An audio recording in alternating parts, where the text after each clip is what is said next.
Kuan Yin. Kuan Yin is, yes, Kuan Yin is definitely behind me. Okay.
I feel very welcome in this company this evening. And why shouldn't I?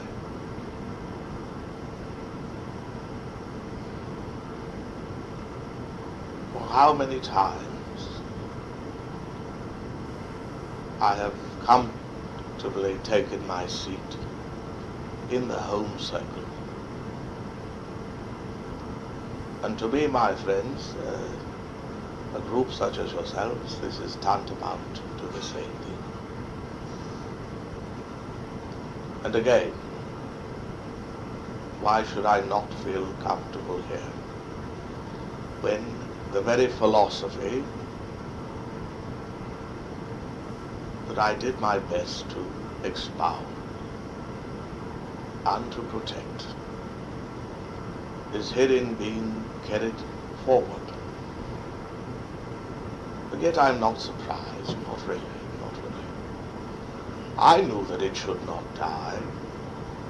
I knew that it could not die by its very nature. Spiritualism, the science of proving survival,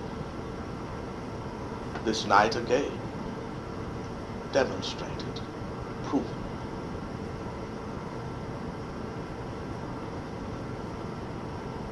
There shall come no end, my dear friends, not now, not ever, to the wonderful and holy communion that is at the very essence and core of spiritualism. There must always and ever be those that come before you all, and by peeping into the hinterland of spirit and receiving from there those impartations from those of us who've gone on, prove to you all that there is no death, that there are no dead. And let this then become the very grain as a mustard seed that in time and in turn becomes as the mighty mustard tree, the mighty oak as well, sheltering others.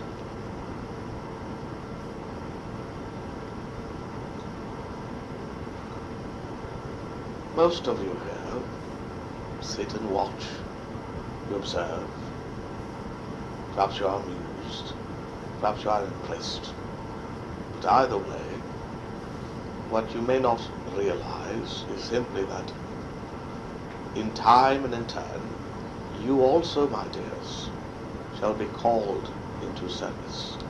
You also shall be drawn to stand before the assembly and speak out these truths, shedding the truth that rings from your voice and shines in your eyes.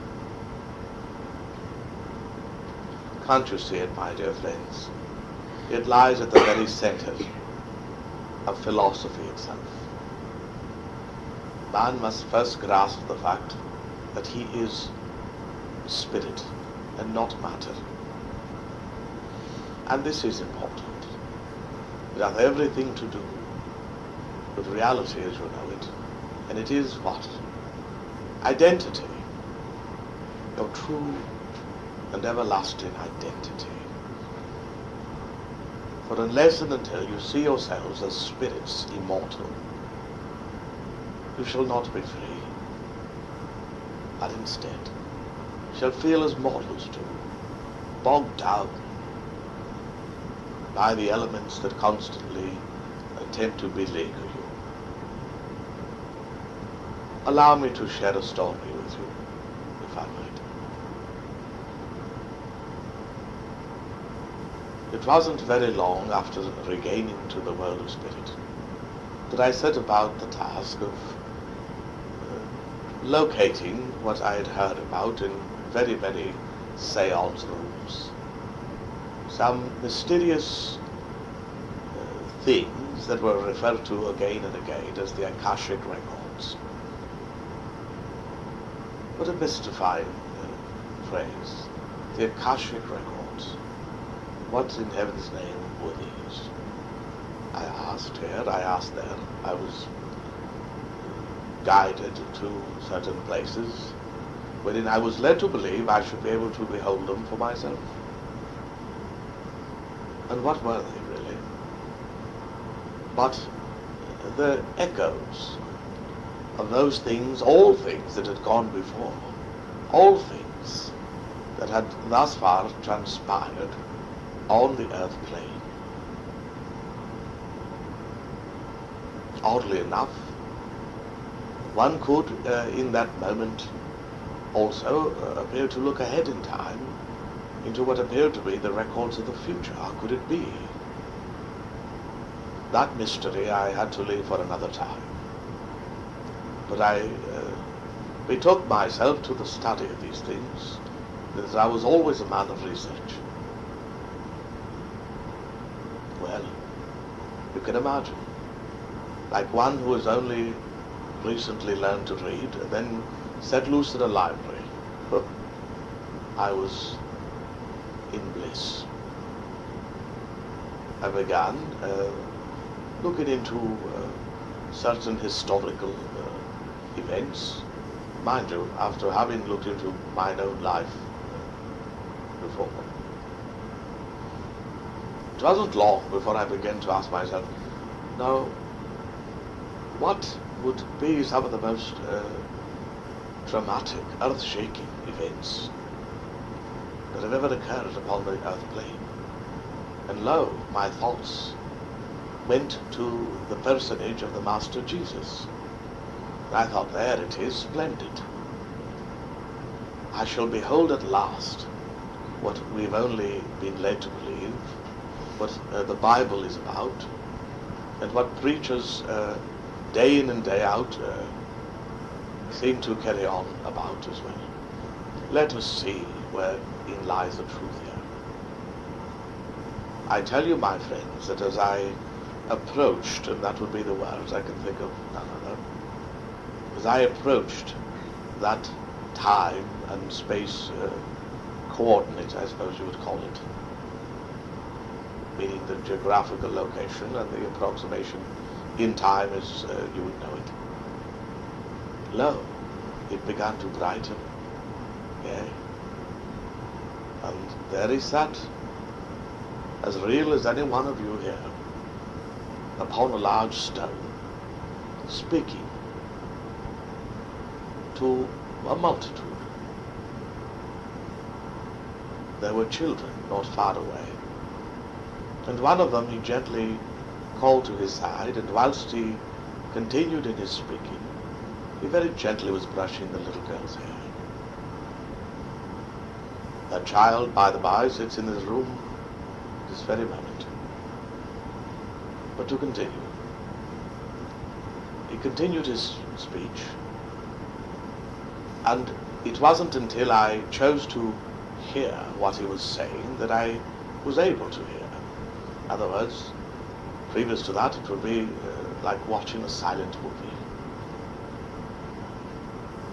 So began my instruction of the so-called reading of the Akashic Records.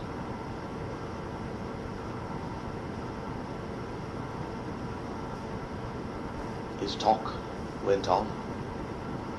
If I cared to, I could observe angelic presences all about, and many yet coming, as if so many butterflies descending out of the air, here and there, making themselves comfortable, as it would appear, all in rapt attention to their great master.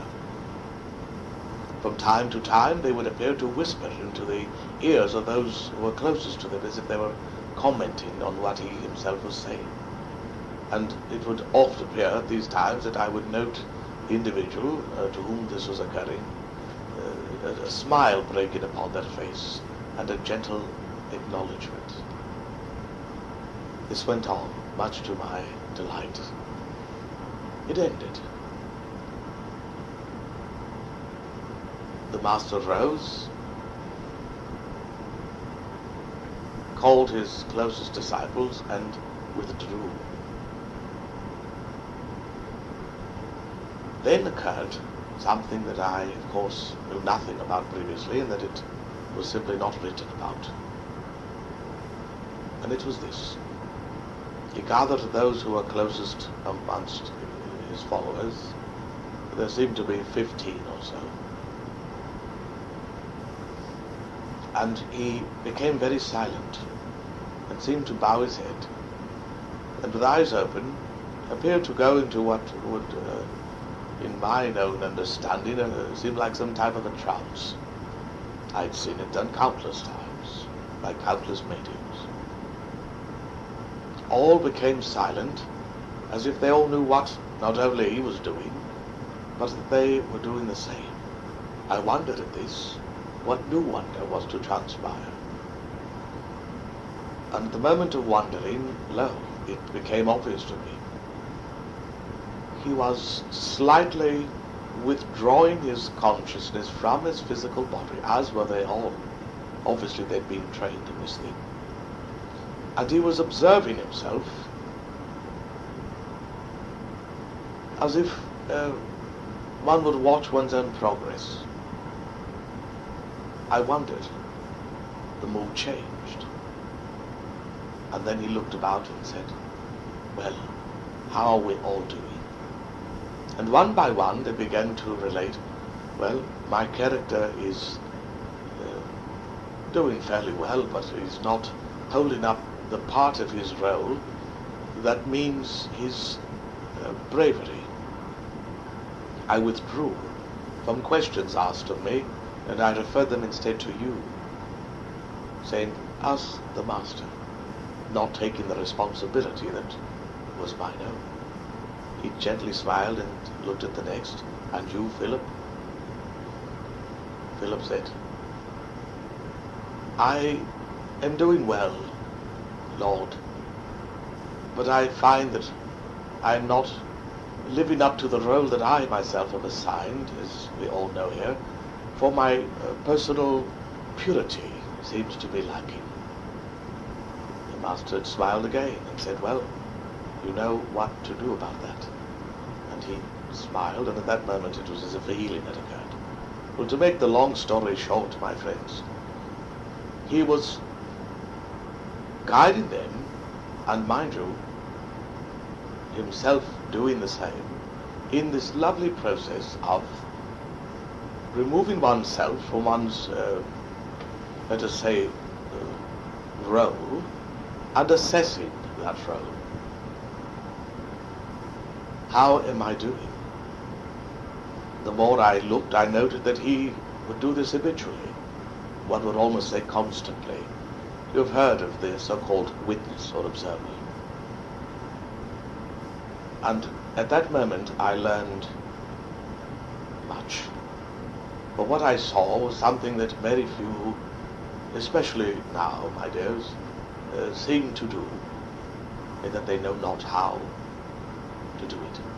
And that is to, from time to time, as they would say colloquially in your jargon, take a break.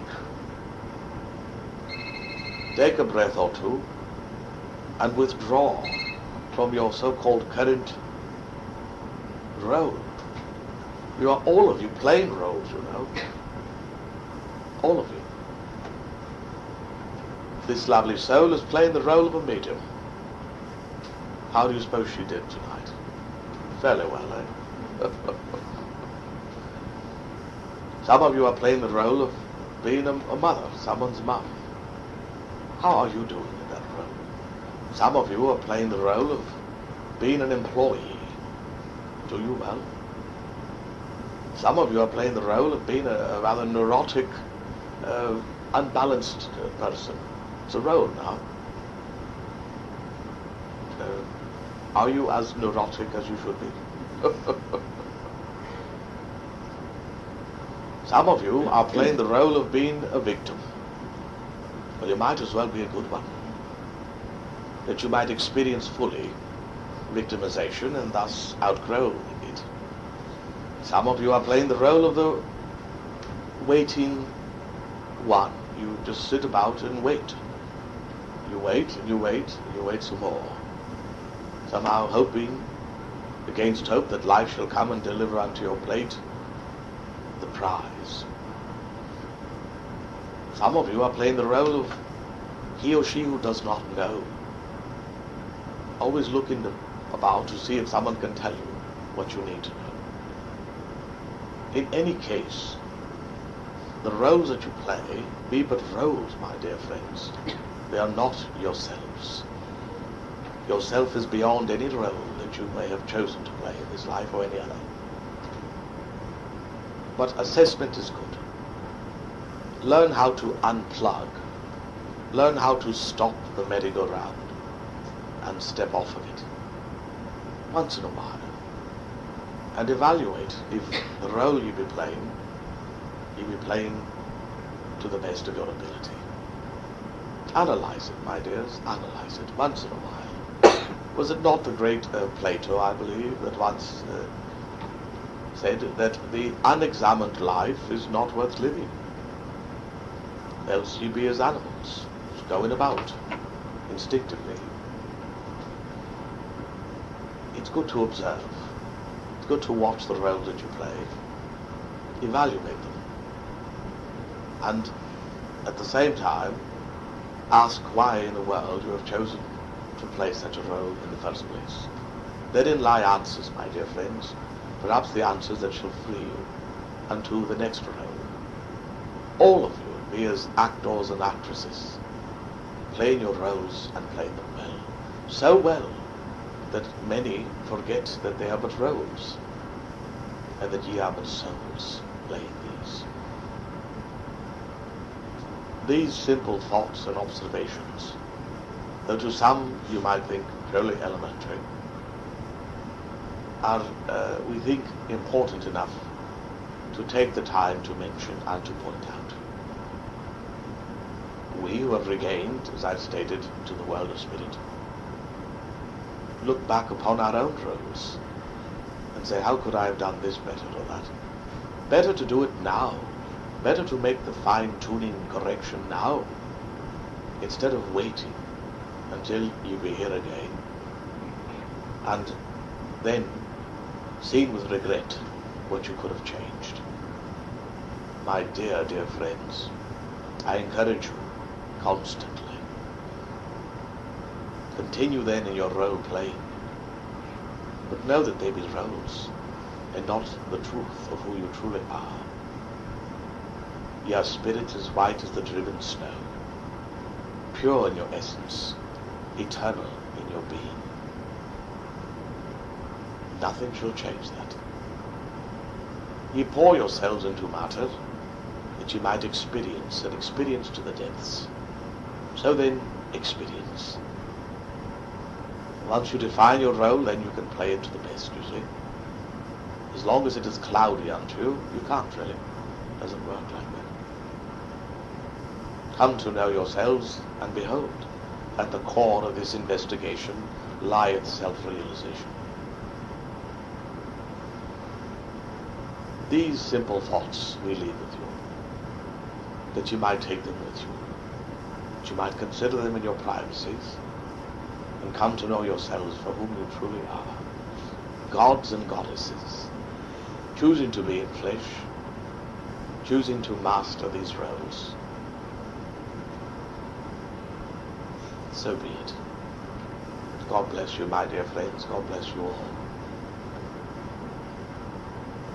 May the angels of glory greet your eyesight. And may you yet, whilst in these lovely bodies that you occupy, begin to see more clearly than ever that which lieth beyond the dim eyesight of the physical body. Lo, the universe is for your inspection. And it does not take a Sherlock Holmes to arrive at its basic mystery, which is love. God bless you. God bless you.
So often when these addresses are given, I find myself watching this like a movie that's going on that is the accompaniment in pictures to the words that he is saying. And as he was speaking about that very interesting experience of going back into the Akashic Records, I was watching that. It was just really magnificent. It was like the best Cecil B. DeMille movie you ever saw in your life. It's like watching the Ten Commandments or something like that. It's very, very powerful. And you know, interestingly enough, you know, we all know that words sometimes don't really convey the fullness of something. And I would say whenever we're dealing with spirit, that is doubly true. Because as he was speaking and he was describing it, and though he is so eloquent, it's as if I dare to try and elaborate a little bit on what he was saying. I almost think he would want me to, actually, in a way. But I really want to stress the fact that like exercise, as he said, that the Master Jesus taught to his disciples, which was clear to see, was a very intense and a very deep form of almost like open-eyed meditation that one would, because they all had their eyes open. They were all sitting like about in like a kind of a rough circle, and they were all with their eyes like that, and they all, like with a breath or two, and it was obvious he had trained them how to do this. They all passed into like this altered state, like a light trance state, and they were sitting there, and somehow I think he was enabling them to do this maybe more than they would have been able to on their own. Just the group entered the power that he could exert or give out, and everybody was able to like very clairvoyantly watch themselves, like from an observer point of view, and really very clearly see what their role was, and like you said, were they playing it right or not, and how could you? It's almost like an artist who is painting a painting, and they let's see, we need a little blue over here, we need a little more over here. No, it doesn't quite catch the dimensions right. It's not really faithful to the picture I see in my mind. I have to do something to make it just right. And it's like, in that sense, we're all artists, aren't we? Because we're all like, making this work of art. And what is the work of art but the role that we're playing? So it's very interesting and unique. I mean, as to the depth of it, as to what it, and as to certain consequences that it has, I can see. And I especially could see at that point when he said toward the end that it's better to make those changes now. Instead of, it's like an artist who doesn't take the time to refine his or her own artwork and then just drops it there and goes on to the next thing. And then later when they review all their art, they see that all of it could have been improved. All of it could have, and they had the talent to do it, but they just didn't take the time. They were a little bit too much in a hurry to slow down and go, wait a minute, am I doing this role I'm doing as a work of art? It's that important. I need to look at it that way. So it's a very interesting perspective. So I'm very grateful for that. Well, okay, thank you. This brings our evening to a close. I'm really grateful that you all are here. As you all know, every single one of you that comes adds a whole lot to it, and especially to you, Phyllis, for this wonderful treat that you gave us of your mediumship tonight. Obviously, he was referring to you at the very beginning when he said that, he was talking about how he knew spiritualism must go on, and it's people like you who keep it going, we just keep it moving. Yes, I can't remember who it was said to, 100 years ago anyway, there was a big meeting in a hall. I've got it in my purse. Have I got it in my purse? No, I don't think I have. And this great teacher of mediumship and spiritualism said to this lady, go out, he said, go out into the world and preach about that there is life after life. Okay, that's an interesting statement. Life after life. Go out and preach to the world that there is life after life, and don't budge an inch. That was 100 years ago. Still true today. Same thing. Yeah. Exactly the same thing. So, anyway, so thank you all very much. God bless you, and good night. And those of you who can make it tomorrow, we'll see you tomorrow. Otherwise, make sure you catch Phyllis on TV when she's on the 4th, okay? What time is it tomorrow? 11. All right. We're here at 11, same location. All right. Good night, everybody.